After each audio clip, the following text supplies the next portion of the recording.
Alrighty, good morning, everybody. And I think this is the first show of June um, on Zoom. And I am joined by Susan Auch. Wonderful to have you on, Susan. I really do appreciate it. Remember watching you as a somewhat young kid. Now that I just turned 46, I was doing the math. 1998 Nagano Olympics. Um, and just kind of your journey, the Susan Auch Oval and that sort of thing. So again, thanks for coming on and sharing your story. Yeah. It is much appreciated. I was trying to look at if I had any Olympic stuff. I still got my Chiefs clock, but Yeah. Thanks for having me. but yeah, you got the nice picture there in the back, and that Hmm. sort of thing. And yeah, it's awesome. And yeah, it's always a pleasure to talk to people that I've kind of admired from afar. Well, thanks for having me. Yeah, yeah, no worries. So do you just kind of want to start back to when yeah that first love of skating happened? I read back on those years ago, but I'll let you tell the story. Hmm. Yeah, I happened on the sport. My family wasn't from the sport, but my father was definitely um, athletic and sporty. Our family started alpine skiing first, which, on the banks of the Red River with the Winnipeg Ski Club when I was just a kid. Um, and then my brother was at a power skating class taught by a speed skater. She convinced him to go to a meet, and I followed. It was, either I go to Brownies with my friend's mom Hmm. and friend, or I go with my brother and my mom to speed skating. So I chose speed skating, and it went from there. I mean, it was, in my day, it was much, much different than it is now. It was less ultra organized, less elite focused. It was more community focused. And I think, that really probably instilled, uh, do it for the joy of the process as opposed to doing it to win, right? I mean, it's always good to have those things put into your head. It definitely, my father, when I was quite young, said, you can do anything you want to do. You can go to the Olympics one day. And that kind of stuff makes you have, optimism, I guess, that it can happen. I mean, I probably didn't really understand what the Olympics was. I'm guessing it was after the 76 Olympics in Canada and everybody was all excited. And that winter would have been my second year skating and or like first real full year skating and for him to say that just opened my mind to the possibility for sure. But we had just an excellent club coach that one of the biggest focuses I remember him having, and I mean in those days the oval was there, the bleachers were still there, there was no building yet, so the Cindy Clausen Recreation Center wasn't there yet. Yeah. There had been something that they'd torn down, and so we were tying our skates under the bleachers, in the dark almost, and the highlight was coming there, signing my name on the sheet to say I was skating and having hot chocolate after, right? Like that was the excitement. And so, and this coach, Brian Deans, he was my first coach, really instilled that in us. Just have fun and everything else will come along. And even as a CEO of Speed Skating Canada, that is what I believe. I believe that we have to have faith in our athletes to do what they need to do to be the best they can be. But if we dictate everything to them and for them and pressure them, they're going to leave earlier. They're just not going to do it. And they may not ever get to their full potential because they're not enjoying themselves. You just cannot do the work required to be the best at anything if you're not enjoying the process, the day to day, right? Because it's a grind. I mean, I still marvel, I don't exercise a lot now. I marvel at how I did that every day, a few times a day sometimes, right? Like my whole world was focused on that. And for sure I had a dog that got me out the door sometimes, but getting on the ice every day and putting what I needed to put in to be able to get out what I ended up getting out of it. It's a grind. It's a lot. So you have to like the process. I mean, you have to love the process. You have to just, that is your focus as an athlete. Yeah. And yeah, I feel like we've gotten away from that in sport now. I feel like sports require, an ultra commitment when kids are 10, right? To just that one sport and rather than doing multi sports, which I think is critically important for children to develop all of the kinesthetic sense that they need to be an athlete. Yeah, to that point, right? Like my son, he had the hockey. Okay, well, transition him into soccer. It's not as serious. There's no overnight trips or that sort of thing. But yeah, it kind of gets him in that different element. Uh, Mm-hmm. but yeah, to be like the focus, you kids are practicing at 5 a.m. in the morning, 6 a.m., and that's no Yeah. exaggeration, right? And Well, when and then what does that do to school, right? Like school is important for kids and their social interaction at school. They need to be awake for that. So we did some mornings for sure, but like in Canada Games years or right, certain years where something was important. But as a like a high performance athlete, we skated when we were awake, like yeah. when your body is awake, which requires really, I mean, what I understand physiologically, you need to be awake for 4 hours to put in the best possible effort. So I don't understand swimming. I would never have been a swimmer. I couldn't have done it in the mornings like that. It would have been too hard. Well, when you bring this up, the name Michael Phelps comes to my mind. Hmm. So yeah, he was in the pool every day, even Christmas Hmm. Day. It's like, okay, wow, Yeah, us too. Yeah, really? we were on the ice at Christmas too. That's just I mean, we had to unlock the oval sometimes and clean the ice to get on the ice when we had to. Hmm. wow, wow, wow. So you went to the Canadian Games in 1983. So from Hmm. 76 to 83, what was that process like? I remember just having friends. I mean, I went out with one of them yesterday for lunch and we were all just buddies and friends and we went, at the early part of the year when the oval wasn't ready yet, we'd go skate on ponds.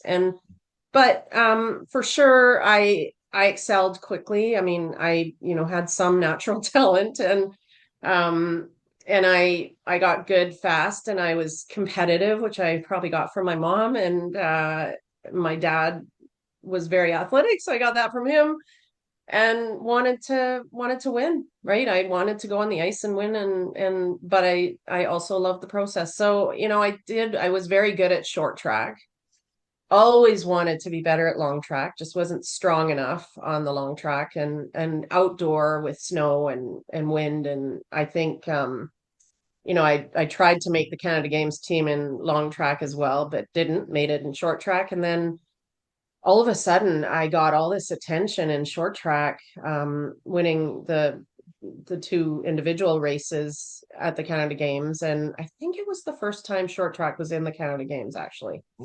And then I heard that it was probably going to be in the Olympics in '88. So then my focus really turned to short track. Clearly I still always wanted to try and make the long track team, but when I won those medals at the Canada Games, and one of the girls that I won a medal with, actually I went for lunch with yesterday, which is fun. These friendships stay a lifetime, right? Hmm.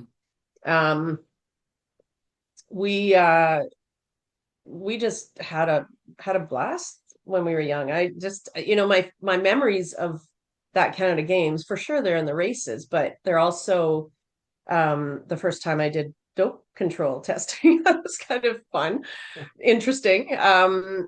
And then it was where we stayed. We stayed in a school in beds, like cots, in a gym, which or in classrooms or something. I can't remember it exactly. We got a sleeping bag when we went there. That's the stuff that really resonates with me. That the memories of that are pretty incredible. So, mhm. Yeah, I mean, what you're kind of equating it to, right? A hockey team on a bus, those bonding Yeah, yeah. experiences, lifetime of memories. It is quite something, uh, Hmm. no doubt, right? And again, when you win, I know I've interviewed Steinbach Pistons that won the Anavet Cup, the championship from 2018. They're still in a group chat. I mean, that's almost 10 years ago.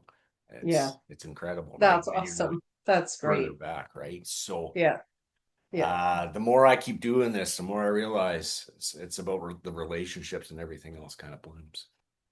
yeah, yeah. Yeah, no doubt. So going to Albertville, 1992.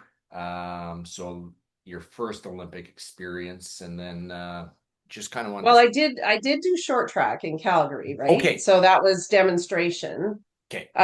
which is, Ross Bigliotti was in what was considered the same thing when he won his gold medal. Now they don't have demonstration; they have core sports and non-core sports. So Hmm. they try a sport, and if it fails or passes, they keep it or they don't. But that's what short track was in '88, and it was its first appearance at the Olympics, and I did win a medal with the short track relay team. And those friends are still my friends, which is really kind of fun. But yeah, it was the Olympic experience was that one was they were all different. All of them were different. But once I switched from, well, I did short track there.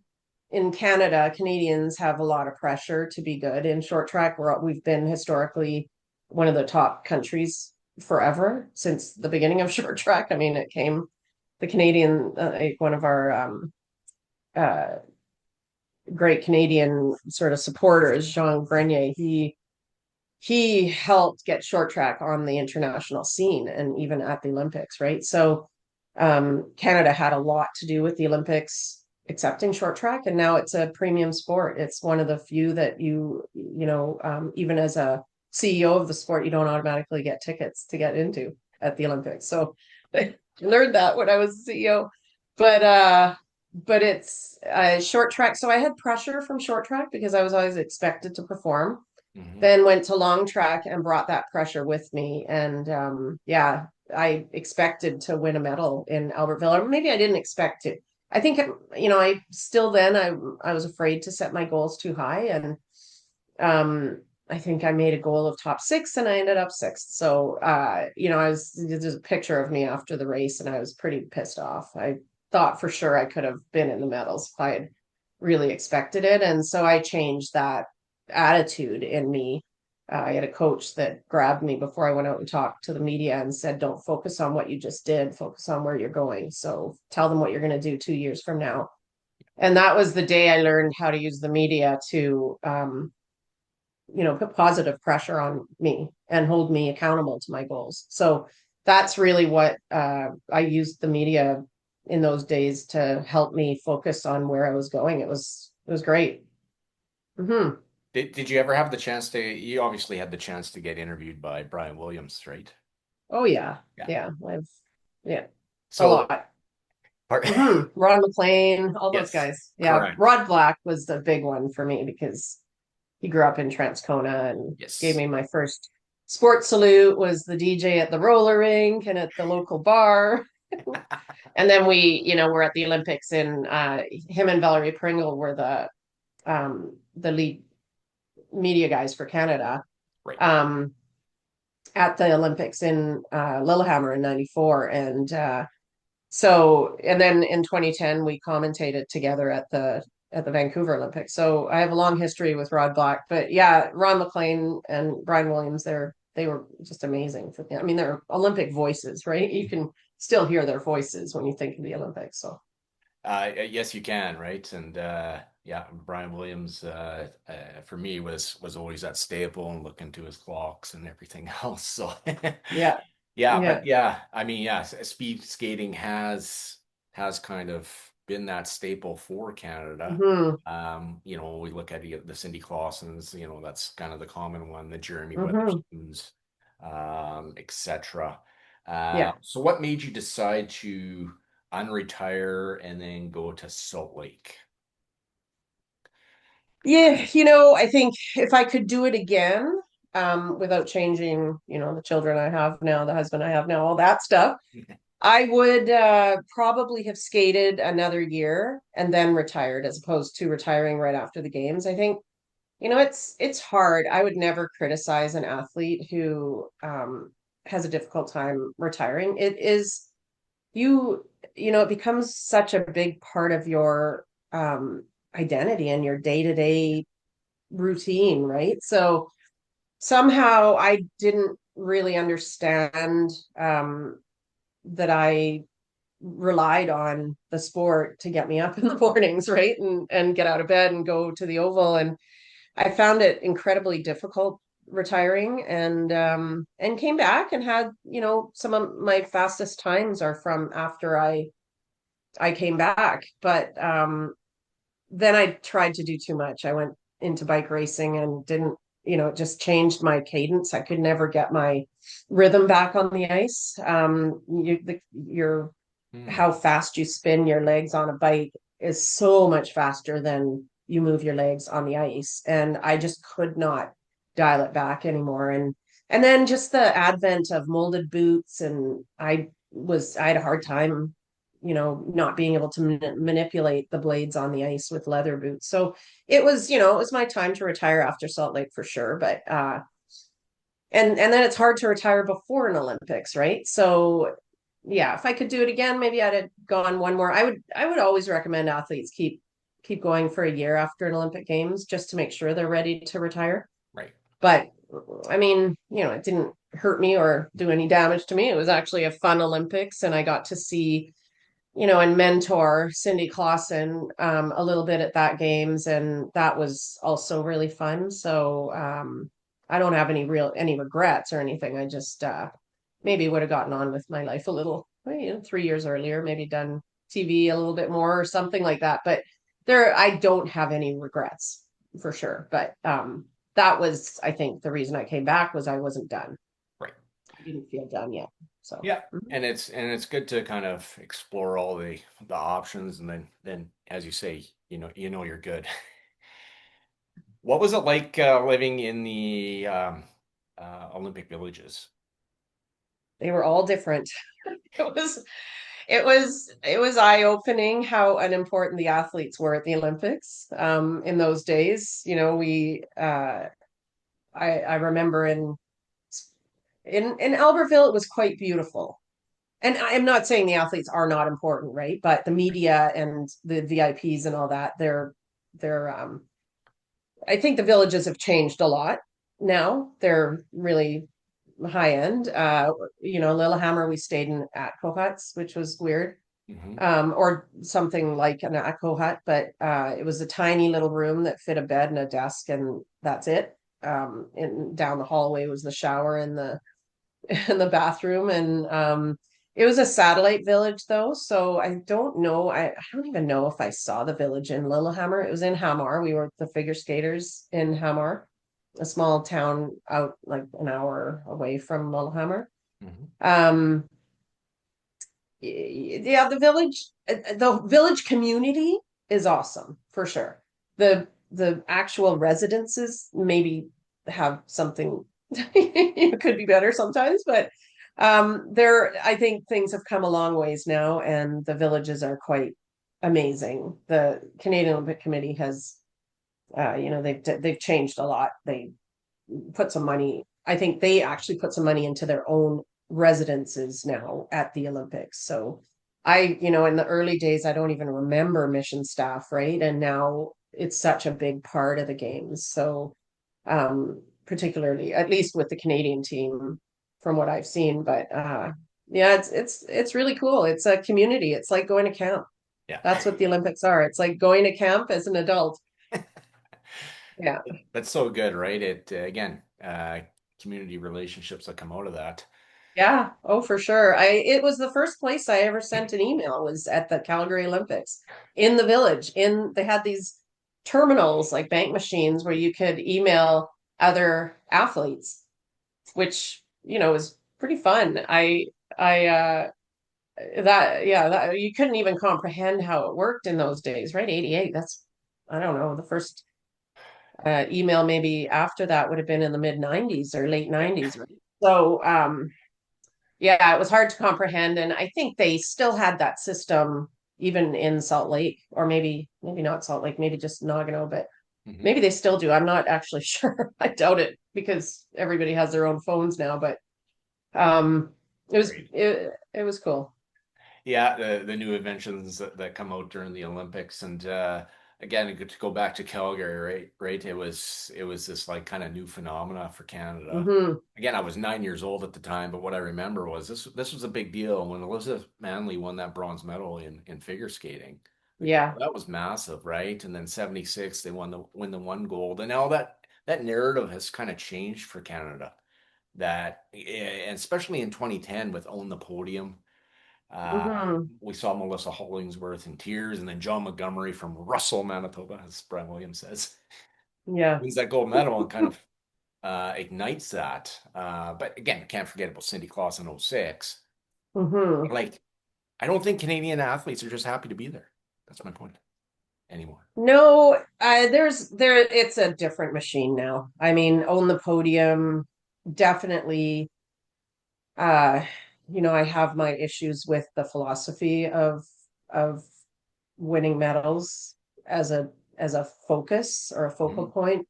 It is their agenda. That is the purpose of Own the Podium. And I think they're trying to get a little bit better, more concerned about the whole athlete as opposed to winning medals at all cost. But there is a lot about On the Podium that I disagree with. I would love to see it go away and let the sports just focus on what they do best and help their own athletes win medals as opposed to having another entity that, in my opinion, is just redundant. Right. Yeah. Yeah, I don't agree with the philosophy of and they deny it all. Like everybody denies that it's the philosophy, but it is winning medals at all cost, Right. and it's just not healthy.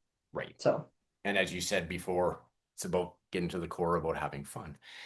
yeah, well, enjoying the process, right? Right. I mean, you don't have fun every day when you're working. It's just not normal. Like it's not possible. Nobody does, but it's enjoying the process, right? Truly enjoying the process and not only focused on the outcome. And that is it's hard to do that when you have this external entity pressuring you. And it's not just the athletes it pressures the coaches and it pressures the organizations, the CEOs.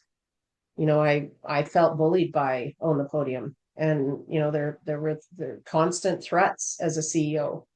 They weren't there when I was a skater, so I don't have that experience. But this it definitely, by the time I retired, it started being a little bit more focused on, we're going to focus our energies on this athlete because they're going to win, and not on this athlete because they're not going to. And they're doing it at younger and younger ages, so they're now targeting like 11 and 12-year-olds in some sports, and that is just, I think that's just going to be the destruction of sport in Canada.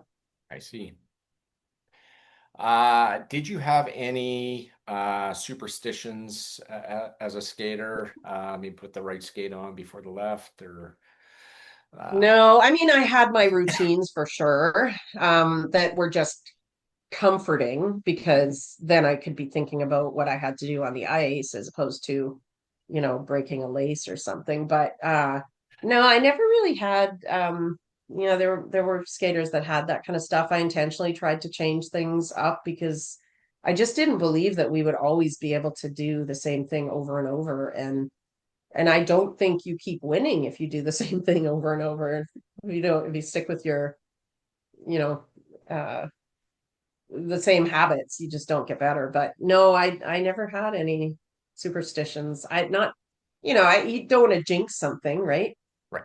I needed pressure to be good, like on the ice. I needed to feel nervous. I early on I nearly quit because I couldn't tolerate the nerves. They were just so intense. And so I found a way to deal with my nerves by just, I remember when it happened. I was in Japan at a World Cup and I was worried about the Canadian Championships the next week in Canada, not the World Cup, because, at World Cups, at international competitions, you're always racing up, right? Right. As opposed to at local competitions or trials, Canadian Championships, if you're the best, there's pressure behind you, right? You're looking Right. back. And so that was hard. Like I think for people to win things two times in a row is tough, right? Because you're the one to beat. Yeah. But I learned to, whenever I had nerves, any kind of nerves, anywhere in exams or public speaking or on the ice, I thought about two things I had to focus on technically, and really I was a technical skater and a high pressure racer. I wasn't the best, like I wasn't as lucky physiologically as some people are. Like I walked into a weight room and lost muscle. Other skaters would walk into a weight room and gain muscle, right? Like I just didn't have that same. I mean, it wasn't that extreme. Obviously, I was fortunate in a lot of ways, but I wasn't going to win on that, on the physiology. I couldn't just train my heart out and expect to be good because I was training hard. I had to skate well technically. And so I used that to combat my nerves. Just thought about the technical things. I picked two things. I coach riding once in a while here. We have a horse property in Oakbank, and I coach kids. And I think the thing that I probably do best, I mean, I never, I didn't ride professionally or anything. But when I coach a kid, I try to get them. One of the best things I did was get a horse when I was skating, because you learn how to get the nerves out of your legs and fingers, right? You don't want the Hmm. horse to feel your nerves. So Right. you find a way to make your body make those nerves work for you, like in a happy way, as opposed to in a scared way. If you're nervous on a horse will look for something to spook at, right? Yes. So if you want to be safe on a horse, you change those nerves into something positive, and by thinking about something technical, that's how you do it. In my opinion, that was how I did it. No, and I think you're onto something there. I'm having flashbacks to when I was at camp as a kid on the horse, and yeah, I was nervous, and yeah, you could feel it. So yeah, it was about Oh yeah. relaxing, and then because then they would jump around, and it would be an episode of Yeah. Heartland all over again. I kid, but It's sometimes like you can just see it start with a kid on a horse, right? The kid is scared, then the horse is looking at, what should I be scared of? right. And then the kid gets more scared and they're like ramping each other up. And all of a sudden the horse bolts or the horse bucks or Yeah. does something, bad. But Mhm. they're Totally. not a hockey stick. No. They're a living being. So it's Yes. a cool sport to have to be able to do confidently. Hmm. And it definitely helped me on the ice. I think I had horses all the way through my career in Calgary, and one I just actually one I had for half my life now. I just put him down Mm. last week, which was hard. They're big animals that seem to see through to your soul, and it's they're one of the things that have saved my life in the last 10 years, and dealing with a lot of the crappy things in life that have happened over the last decade. So having horses has really helped. So with the horses, did you just do horse riding or horse jumping? In Calgary, I rode Western. We just rode. I just rode on the trails, and I just got on my hide a girlfriend that had a horse that had horses for a lot longer than me, and the first horse I got was really push button. I mean, I called him and he came, and I had no idea how lucky I was. Even this other guy that just passed away last week, I had no idea how easy they were. And I think part of the reason they were easy is because they came to me at a time when I was not afraid, right? Right.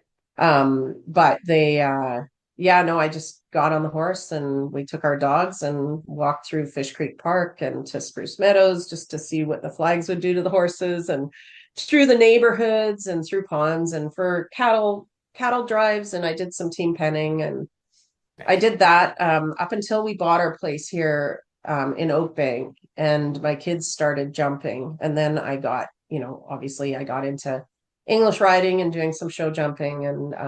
But my kids really, that's all they know pretty much. Right on. Hmm. Yeah. So who have been some of your mentors and role models that have helped you in your skating career and that sort of thing? Yeah. Well, I had some great coaches in my career. I mean, I had some not great ones, but I had some really great ones. Those obviously, when you click with a coach, and I needed a lot of feedback, or not feedback, but back and forth communication. I didn't automatically trust what a coach told me to do as the best thing to do. I needed to know why I was doing things and understand the program before I had faith in it. And I needed to have faith in it to be able to do it well. So the coaches that could do that with me were just amazing. So Jack Walters was obviously one, and he coached me in at the Olympics in Lillehammer, and we had a great connection. And you know, those coaches don't work for every athlete, but for me, Jack was a great coach. I skated with my brother a lot, and he was pretty inspiring for me. He always had confidence in me, and even when I didn't have confidence in me, he had confidence in me. So he was our coach, the coach of the sprint team in Nagano. So you know, he tried and didn't make the team, was alternate a few times, but just didn't quite qualify. Put his eggs in academic and skating baskets, and now he's a lawyer in Calgary. So, you know, I think he did well. He went to the Olympics as a coach. We won 5 medals that year, and he's part of that. So Bonnie Blair was huge for me. I mean, she was tiny and American, and I was in a time when the East Bloc was prevalent, Yeah. and you know, they were all Amazons. I mean, you like competing against the East Bloc, you had to somehow feel like you could beat them in some way. And like I said, the physiology, I just wasn't going to compete with them that way. I mean, I'm tall, but I'm not as tall as them. But Bonnie was very small. She's or is. I mean, she's still around. I saw her this year at a World Cup in Milwaukee, which was fun. She really made me believe a Western person could win medals. And you know, I was second to her at actually it's funny because she was a short track skater too. So I was second to her at my first world championships in Amsterdam in 19, oh my God, I'm going to date myself, but 85, I think it was. And then I I think I was read that. second Yeah. to her at the Olympic Games in Lillehammer. So um, you know, she was someone that and then I was able to finally, you know, beat her head to head in her final year as a skater. So she just I think she was somebody I believed was clean. She's from the West, she's small, and she did it. And she was technically really good. So she was a great mentor for me. Yeah, I guess when I read, right, it was like you guys had this rivalry, but I find that fascinating. Well, not fascinating, Hmm. just yeah, a role model, a mentor, right? Like it's Yeah, yeah. yeah, that's Rivalry was for like 10 minutes of yeah, her career. right. It was a big part of mine, but it was at the very end of hers, and it was really fun to have. But again, the media did that, right? Like I won a World Cup gold. It wind aided, in my opinion.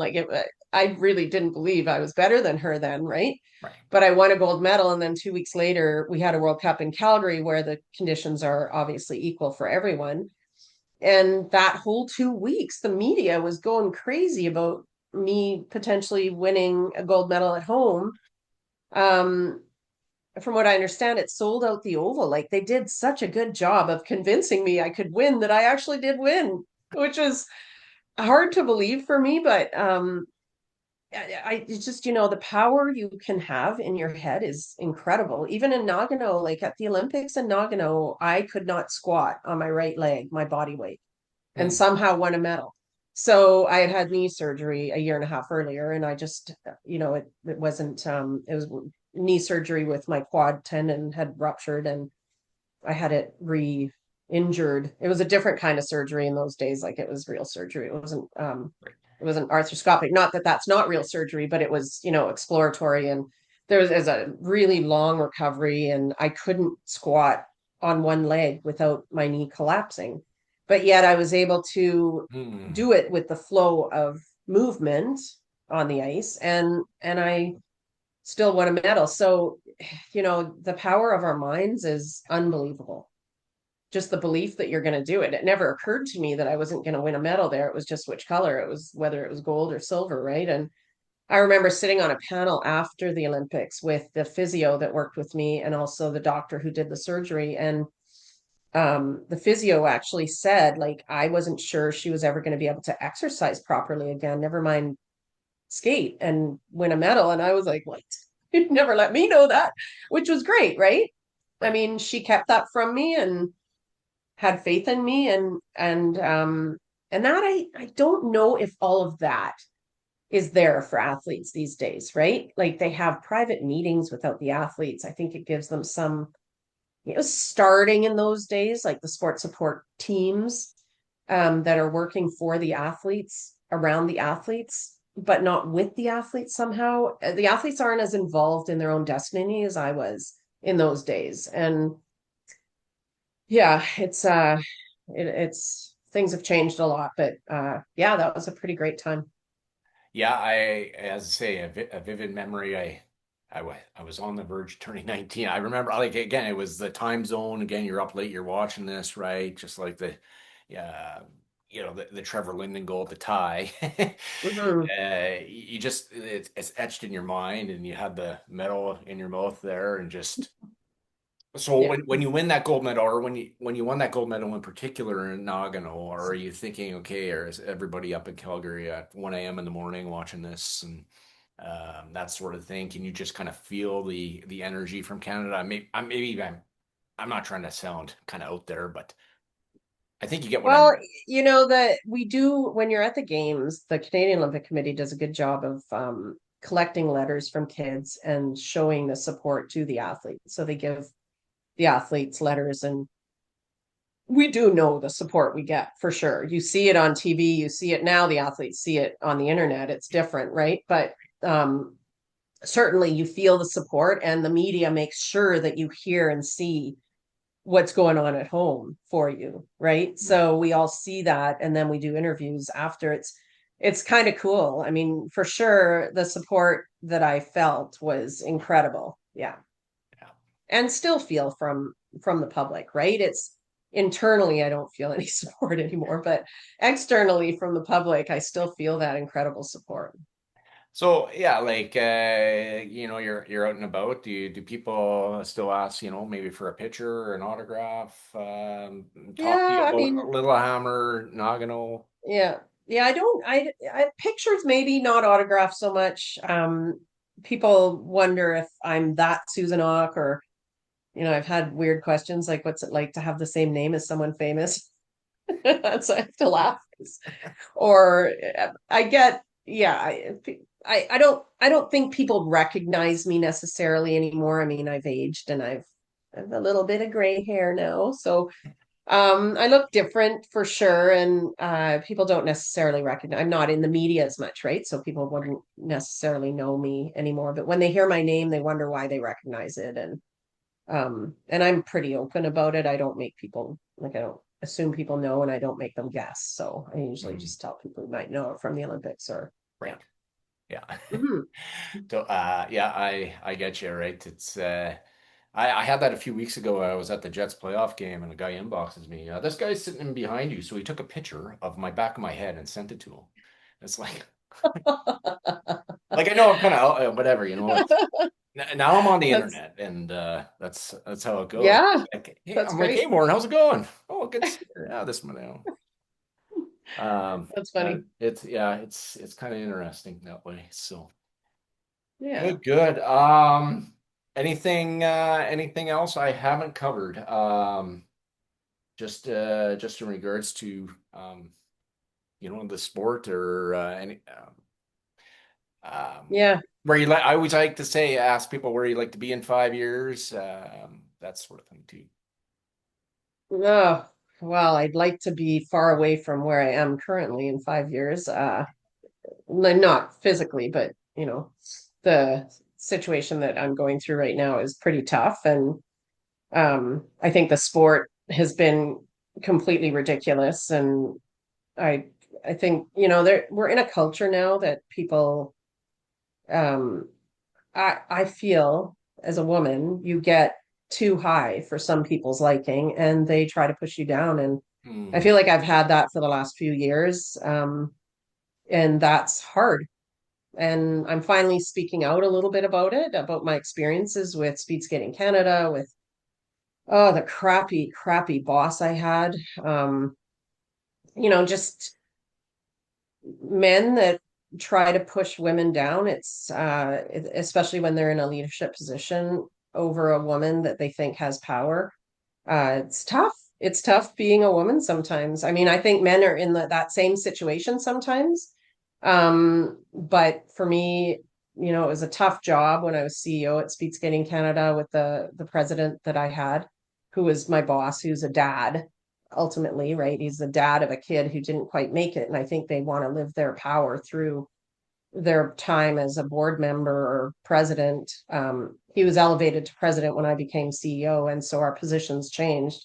All of a sudden, he was in a power position, and it, he knew better than to he knew better than to do what he did to me, and yet he did it just because he's weak and people pressured him, maybe, or because he wanted the position I had on the ISU, maybe, or the International Skating Union. I don't know, but I think sadly, when people leave sports, the sports are not always that nice to those successful people.